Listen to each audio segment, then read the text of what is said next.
Et plusieurs fois, bakangité ba combattant, mais merci, nous sommes là. Le 19, Oyo, Ezalaki, marche ya Kafuka Ezalaki programmé. Nasima ya Kosala tout, toza a na permanence ya UDPS. Toko solo na mona mboka Félix Tshisekedi. Mbote mona mboka. Mbote ndeko déjà. Na kati ya permanence, mukolo lilo c'était prévu marche. Est-ce que bon marché? Tout bon marché? Non, ton marché était malheureusement. Ton marché était journée à lelo et bandai na mbula.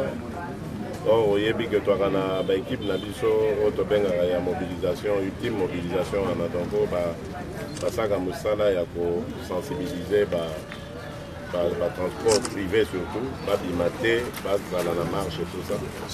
Bon, avec la pluie, il va se déployer.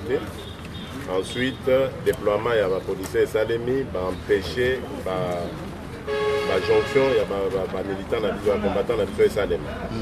Alors, biso si autant que bimi pe poto kende na échangeur, malheureusement, c'est autant que les sur les combattants, batamaki batamaki. Ce qu'on biso moyen nitoye parce que batamaki c'était donc moi manque à coordination, mais biso ils ont découragé bisoté. Tu as vu que le peuple na biso a acquis au changement. Même les policiers on a eu occasion de recevoir na bango, tous sentir que balingi changement. Je crois que tu as il n'y a pas de problème. Na bitumba on peut perdre une bataille, mais il ne faut pas perdre la guerre. Voilà, tout à l'heure, Namoni Tokei pour assister à la libération à quelques combattants. Balobio Mutosenga qui va libérer les combattants. Il y a un autre policiers,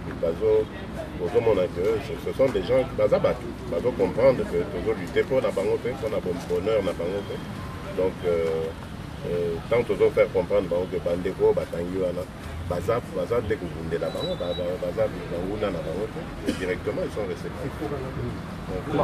Avec déploiement est-ce que aux hommes on a dit c'était objectif pour faire partir Kabila au plus tard le 31 décembre de cette année, donc dans quelques jours, est-ce qu'il est possible? Mais et loko ça les marque 100 fois et koki ça m'a donc biso tozan na foi on peut continuer. Ce que ça a imité, c'est que nous avons décidé de combattre, de continuer, même après le 31. Ils sont objectifs dans ce Kabila à l'eau. C'est ça. Voilà, moi, Mboka Félix Tshisekedi, depuis un certain temps, c'est l'appel à l'unité de l'opposition. Absolument. Total Abino Boye, Nasima ya Pasinayo, Pasinanga, photo quoi Porte Fongwami, Félix Tshisekedi, Mbosa Nyamwisi. Vital Kamerhe, Moïse Katumbi, Dr Mungana pour les MLC, Izanini. Bozo Zongela, et loko wana oyo ya pasi nanga pasi na yo ezwate tozani. Mais là pour répondre à mon tour. Soki nga na lobi Kabila il faut akende. Na okinde comme susu ya parti mususu Vital Kamerhe to Jean-Jacques Mbungani, Jacques Lungwana, Moïse Katumbi, balobi fait la même chose que moi. Pourquoi on a rejeté pas? Parce que c'est ça. Du point de jonction, on a besoin de l'eau, ils ont d'accord, nous avons pour Mamboko et Zakabila, il faut qu'il y ait. Alors, tant qu'on déco, Azolo Banengewan, pourquoi on a rejeté? Au nom de quoi? Parce qu'on a passé à Sagi Bouzoba. Non, la Bouzoba a passé, c'est le peuple qui va dire. Là, acteur de Kolagé. Donc, Benganana nous Kabila, donc il y a une compétition, on va gagner l'élection. À ce moment-là, le peuple a se rappelé que oh, il y a ligné était beau, Kala Salaka. Mais pour le moment, l'objectif n'a pas été de Bengana Kabila. Mais moi, je suis Félix Moutou, Adam Toasikate, Batoubaye, et Kosala, à peu près, Makamolika, Kanaïs, et Moka. Basoda, Bateko Bunga, Bayebi que Munguna dans face. Donc, on est infiltré Bango, Batimiso, Bayika Masaki Baniko, Beta Bango Natima. Oui, mais c'est que il faut localiser, il faut fragiliser. Et qu'est-ce qui vous rassure de la sincérité? Il y a unité. Justement, nous en avons besoin, il y a certificat, il y a sincérité de la validation. Les lots, peuple Nabiso, a yébi et l'eau bonine à l'île. Confusion est à toujours.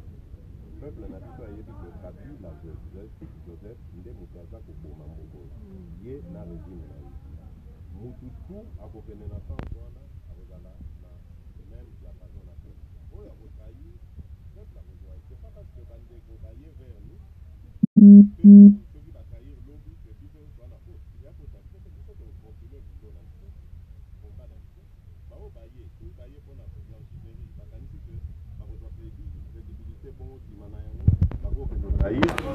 Parce que les peuple n'a pas yébi le roniya, a l'ingé changement. Donc, pour n'anga et à perdre attente aux salons, mutuko aye, ce cas sincère au Benaye, ce cas sincère est allié, yé mon comme tu as remis dans la situation difficile, pour le peuple n'a pas de l'économie mûre et comprendre ce qu'est l'économie. Moi, je Félix, c'est ce qu'il dit. Honoré Rwanda, si maya ko taxé bateau, des collabos, accompagnateurs et rwandais, tout ce que vous voulez, ainsi de suite, avec son parti, à Parico, Lelo a lancé appel à l'unité. Quelle est votre réaction à ce discours de Honoré Rwanda? Mais idem pour Naïf, ceux qui a fini à Rabiso, collabo, la traite, la ligne, et que Azongeli Sikoyo, bon sens, à Monique, à Zagin erreur. Mais il n'y a pas de problème. Mais tous les Sénégalais pour rejoindre le Bissau. Bon, Bissau, tu es place à Zarate. Bissau, tu es à combat, tu es landé dans sa maille, tu es place à Zarate. Donc, Atika, ma camarade, ça là, c'est bien. Maintenant, il y a pour rejoindre le Bissau, tu es yambaye, tu es yambaye, tu es yambaye, vital, il n'y a pas de problème. Mais ailleurs, Kinshasa, c'est le lieu, il n'y a pas de problème. Voilà. Avant tout ce qui ça, parce que nous avons Félix Tshisekedi, il faut passer la marche, il faut passer. Bakizaki au balobimo, yo zo bongi sa marche, n'engue ni lotika la kinanda kuna yo kubaya concentré yo, de l'eau au découché ou bien au découché. Non, on ne va pas dire. Mais est-il que, dans le bagage que la fois passée, la guerre a la stratégie, mais on a expliqué la stratégie pour mon la cuisine, donc c'est tout. Dans le ça nous a donné la salle. Pour la prochaine fois, il vous a la tête. Ok, bon passage dans Londres. Très bien, très très bien. Là, on a fois, tant on a vu, vous savez, que Kabila a revenu. À quoi ça, on a compris.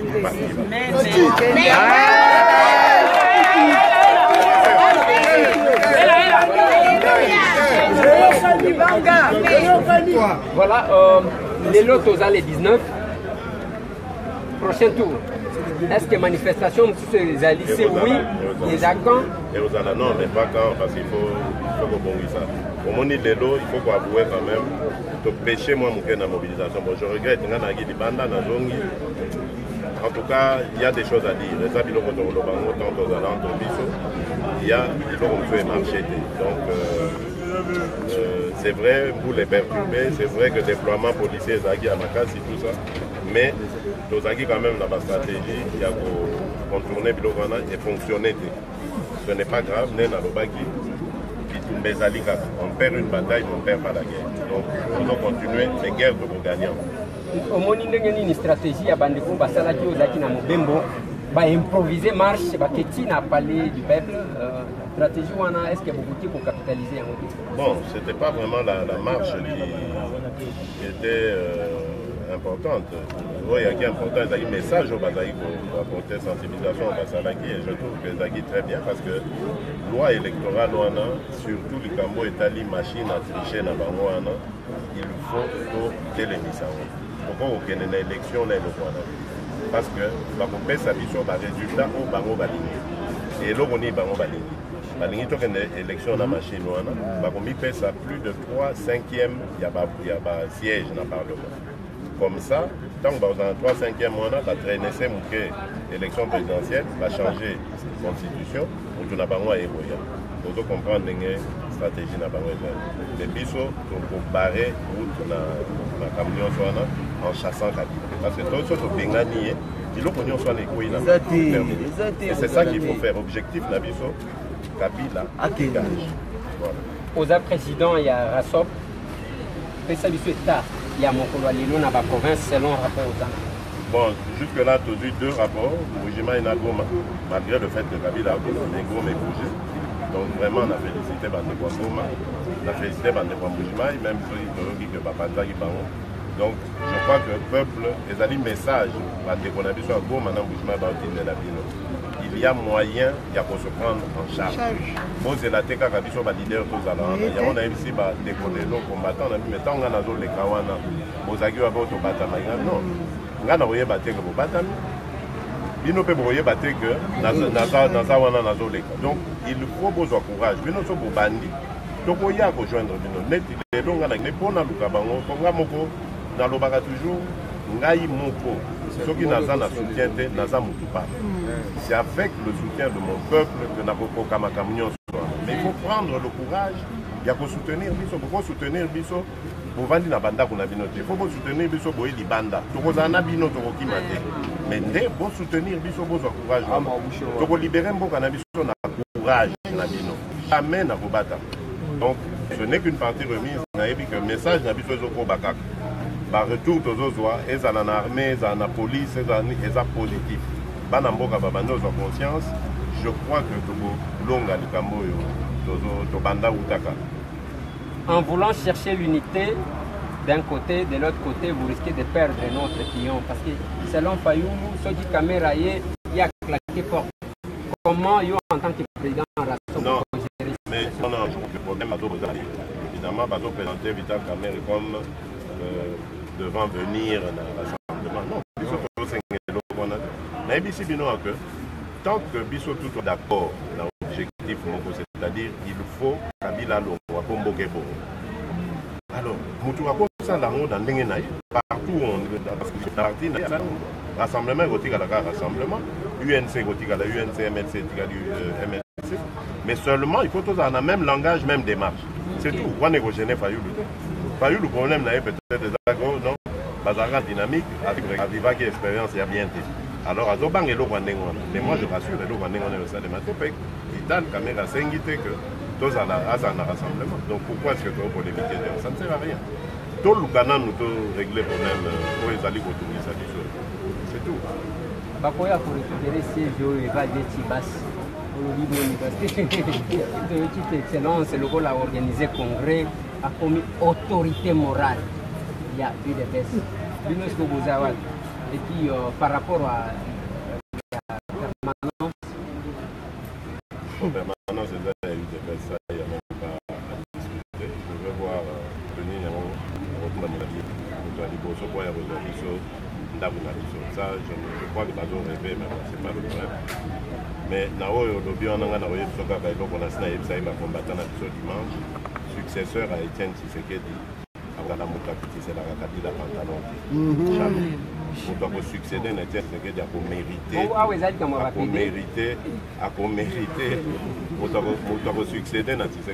à mériter titre. En tout cas, ce n'est pas quelqu'un qui baisse son pantalon devant Kabila. Oui. Donc on est au monde, mais dans le lobby, les expressions et que faiblesse. C'est ça. Celui qui va succéder à Étienne Tshisekedi ne sera pas un faible. Merci, moi, Mboka Félix. Merci. Merci.